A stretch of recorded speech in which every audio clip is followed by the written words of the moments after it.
What's up, guys? Welcome to episode 6 of the Bombskeez podcast. I'm Juan Meza, your host, and today we are out here with Neonvices Hector, which has a visual podcast. So tell us a little bit about yourself, Hector. Hey, man. I'm from Othello, Washington. I was born in Los Angeles originally, but, did a lot of moving around. I actually used to live in Pasco, and then around maybe 4th grade, 3rd grade, I moved to Othello, and I've been there since, man, pretty much, That's dope. Tell us a little bit about your podcast, because you influenced the location of our podcast today. Oh, dope.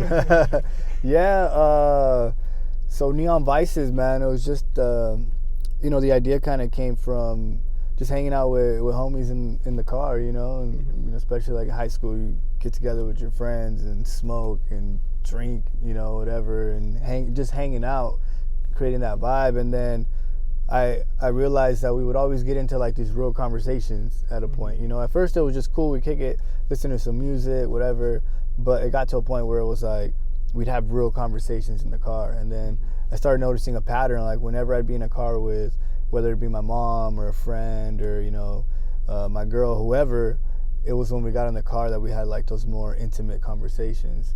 So I really wanted to reflect that, because I was like, I'm pretty sure that I'm not the only one having these conversations. Like, this is something that people, us as humans, do.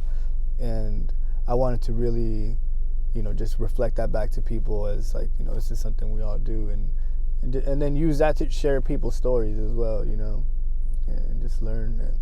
That's pretty dope. How many episodes do you have on your podcast? I think right now, we're at 13.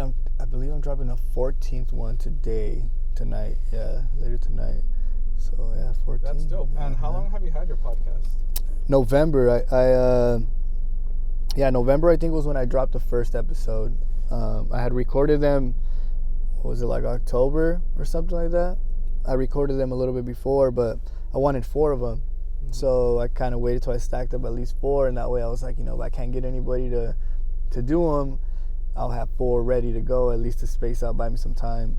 And the way I was doing them, planning weekly, I was like, that gives me 4 weeks to find people. All right. Yeah. Plug your podcast. We'll add a link right here. Neonvices, Instagram, Neonvices, YouTube, Neonvices. That's, exactly how it sounds. Neonvices. Boom, right here, guys. Yeah. So that's dope. Like, you shoot your podcast in your car, and then you have neon lights, right? Yeah. So tell us a little bit about that setup. So the lights, so when I came up with the idea of like, doing the conversations in the cars and the podcast idea too, I was like, well, I wanted to distinguish myself. I was like, how can I stand out, and make it original, make people want to come to the product, to the project, I mean. And so at the studio I go to at Tommy's here in Richmond, he had a bunch of LED lights. He has a bunch of LED lights set up everywhere, and it just creates a mood. Like, when we have beats playing or whatever, it just creates a certain vibe. And I was like, oh man, I wonder, if I could do that in my car. And I was like, there has to be a way, people put neon lights and stuff all over their car. So they're actually LED strips. So I went to Walmart, after I had the idea, I just looked for some LED strips. And I was like, I'm gonna buy some. And I bought it. I bought a little setup to hook up on the windshield for the phone. And yeah, man, I set them up. And the very first episode I shot, I only had 1 set of lights though. I never released that episode because it was kind of like a test mode. And I only had it in the front, but it was really dark. I was like, damn, I need more. So I went and bought another set, and then that one created like, the look that I kind of wanted. And yeah, man, that's kind of how it came about for the lights. The idea of it was to stand out and create something unique. That's dope. Right now you just mentioned your phone. So you record your podcast and everything on your phone? Yeah.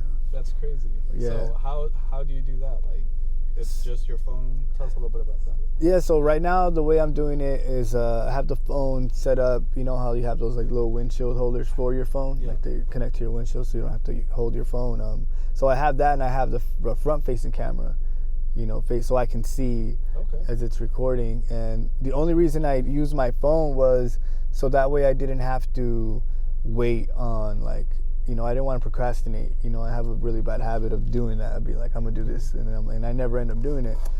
And I was like, man, like, you know, I'm trying to get away from that. Mm-hmm.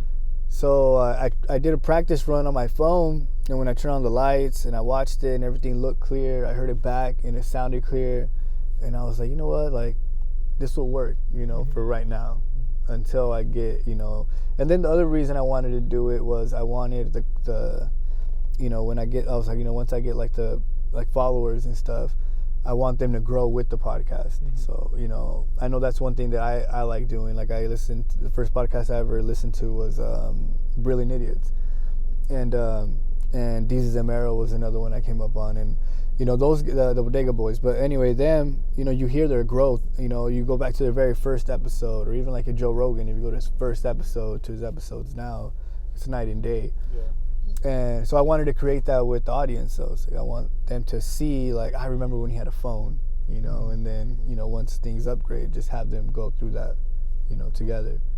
That's dope. Like, I agree with that. Like, me, I just went for it too. Like, the first episodes, the mic was straight from the camera, and now we have mics on. Yeah, this is dope. Yeah, we have these little lavalier mics on, so.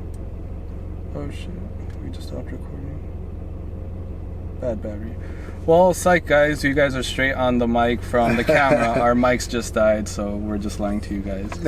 But the sound still works on mine, and that's dope. Like, you know, that's motivation for me. Like, you know, I feel like I have a little bit of better gear. Like, I have mics, I have cameras and all that. And you, just with your phone, you've gained such a huge following. Tell us a little bit about that. Like, how do you feel about your following and how you've grown? Man, it's cool, bro. Like, honestly, I think it's just, I think people just are always attracted to anything that's organic. You know, when nothing is super forced or like shoved down their throat, I think people just gravitate to it. And I know, like, the lights have a lot to do with it, and that was obviously, you know, part of the, you know, the strategy was like, you know, something that, you know, when, you know, and I knew I was gonna use Instagram as like a way to promote, and I was like, you know, the first thing you see on Instagram is, you know, a photo, an image, a video. You see the visual of it, right? So that's what I wanted to capitalize on, was making sure that my visual was right. And yeah, you know, that's where I went with it, you know. And I got influences from you know, everything. Like, you know, you just get it influenced. So like I said, you know, the studio was one, and then I had seen, you know, the Bodega Boys podcast. They have a visual podcast. They do a visual format of it too, and they're like in this room. It's a dark lit room too, you know, but it has like neon signs, and they're just like red lights everywhere, and it just creates like a certain mood. And I was like, oh man, that's dope, but I don't have the cameras for that, you know. So, you know, just inspiration from everywhere, and then that kind of just created its own thing, you know. And yeah, but the following is great, man. You know, just people, I think people really connect to each other, like other people's stories. Yeah.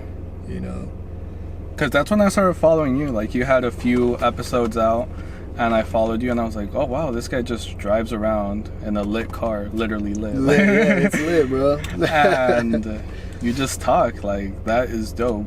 Like, you're not trying to push a product, you're not trying to like be something you're just talking. Like, that is, like you said, organic. That's pretty badass. Yeah, man, that's really the, you know. So after this episode, guys, so this is a 2-part episode collab. So Yes, after sir. this, we are going into his car, and we're gonna have the lit lights and all that, and he's gonna be interviewing me.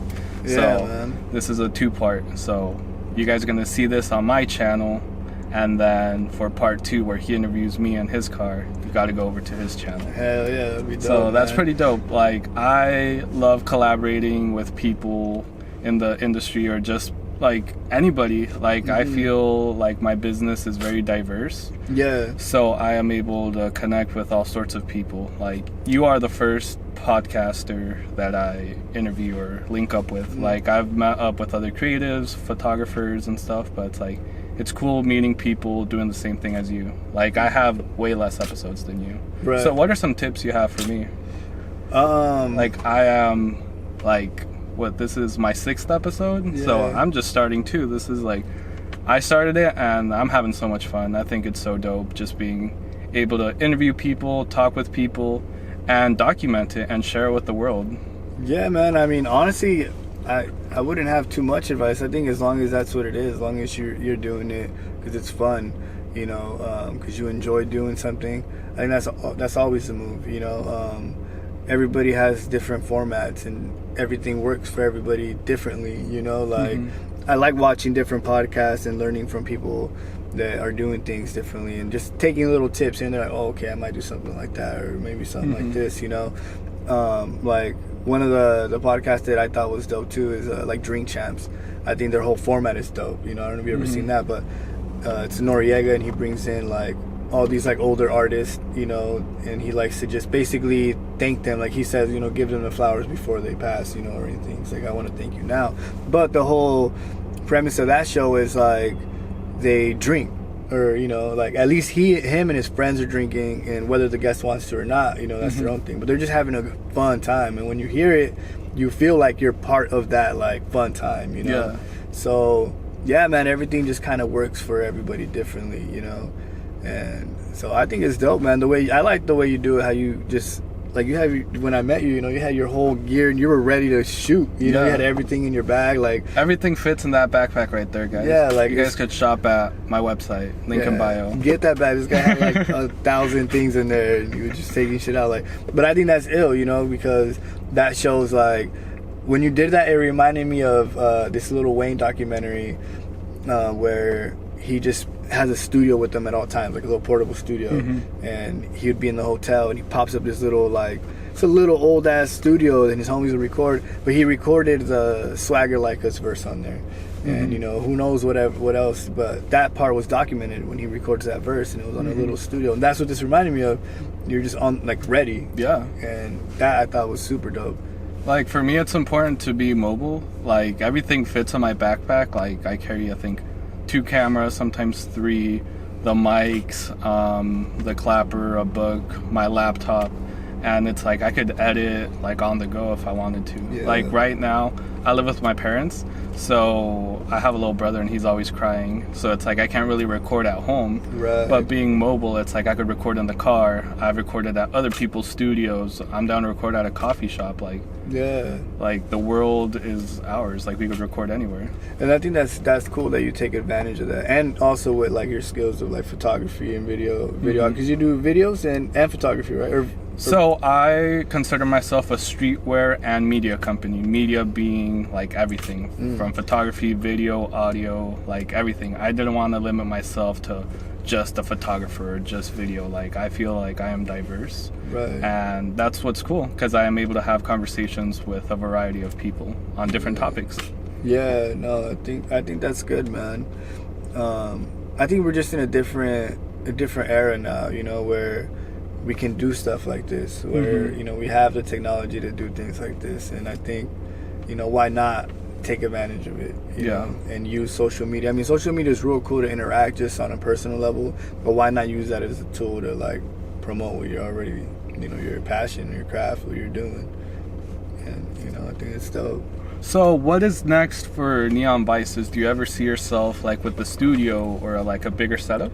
I do. I have, you know, certain ideas, but I want to focus on right now, at least growing this piece of it, and then really just kind of letting it build itself. You know, by that I just mean like everything I've been doing recently has just kind of been falling into place on its own. Like, so I guess the real vision for it is just to have it grow in the car. Everybody I talk to really enjoys, you know, like the feedback I get. Everybody's like, I really like the car thing. The car thing's cool. But you know, I'm sure at some point maybe people will outgrow it, you know, because you gotta be able to change, and I'll just try to change with it. And but the idea of a studio is definitely something I do think about, especially when it involves like a bigger group. You know, that's something that I do want to create, and maybe even have it, you know, if it's a big group, we go to the studio, if it's just 1 or 2 people in the car, you know, type of thing, where we could bounce back and forth and just kind of let the audience, you know, see what they want, what they like. That's dope. So you are an artist. Tell us a little bit about that. What else do you do? Yeah, so I make music, man. I've been making music for ever, you know what I mean, since I was like a kid. Like, I would do little raps and stuff. Elementary school, do like the talent shows, and Yeah, like probably like in high school, I took it a little more serious, like to the extent of like I wanted to create like an actual physical copy of music and hand it out, Mm-hmm. And yeah, man, I created like this CD and like this, I don't know, mixtape, and I think it was my freshman or sophomore year. I think it was my sophomore year. Like I think I wrote it my freshman year, it came out my sophomore year of high school, and I released it, and then yeah, I mean everybody was hype about it because nobody had really done that, especially in Othello. It's Mm-hmm. a small town, so everybody was really hype and showed a lot of love there. And then so I did another one. And the other one took a little while to do it just because I'd find beats on YouTube. It took forever, So Mm-hmm. I finally released the second one. Then I did a third. And then I took a long-ass break, Mm-hmm. It's like the third one was like in 2013, 2014. And then that was right around the time I had my daughter. So I really wanted to learn how to be a dad. I didn't know how to be a dad. Mm-hmm. So I was like, I can't do all of this. Like I need to focus on what I need to focus on. I needed to be a dad, save money, do the whole thing, be responsible. So yeah, and then recently, maybe like a year or two, I would always still write, but this last year, man, me and my boy Tommy really kind of like hit like this stride of like everything. Like I said, everything was just falling, in place. And it was right around the time that Neonvices kind of the ideas came about. So I think it was a combination of Neonvices like re-sparking that creative side of me again, Mm-hmm. like that, making me like enjoy it. And yeah, man, so I do have a project coming out this year. I'm hoping I can get it, have it by summer. We just got to master most of the tracks and stuff. And I really want to find a way to kind of tie it to Neonvices without it being super blatant, kind of subtly. If you ever need music videos, hit me up. Yeah, man. Yeah, I definitely do. We're definitely talking about all that right now. Right now, we're just wrapping up songs. Like I'm gonna go there tonight. Probably go there tomorrow to the studio again, and then just pick out. I think we got like 6 songs. I think we have 6 that were like these are for sure. Mm-hmm. And then we have like 2 that I'm still back and forth on. I don't want to make it a big project. I want it to be like an EP, almost like a reintroduction of me. That's dope. Good luck on that, bro. Thank you, man. I think just being creative in any form, whatever your art form is, whether it's music, photography, videography, podcast, whatever it is, I think it's dope, and you should never let your spark die. Just keep going. You never know where your hobbies will take you. Yeah, man. Like at least for me, like just doing this podcast, I've been meeting new people. Like people reach out, like generally, like, oh, you helped out, or like, oh, dope tips on that podcast, and it's like. It's crazy. I never saw myself podcasting, but it's like it just happened, Right. So it's dope. What are some of the coolest things that have happened because of your podcast? I think mainly having people reach out and be like, man, like that story, really, this person's story really reached me this certain way. I went through that same thing. I think that's like the best part of it, seeing that.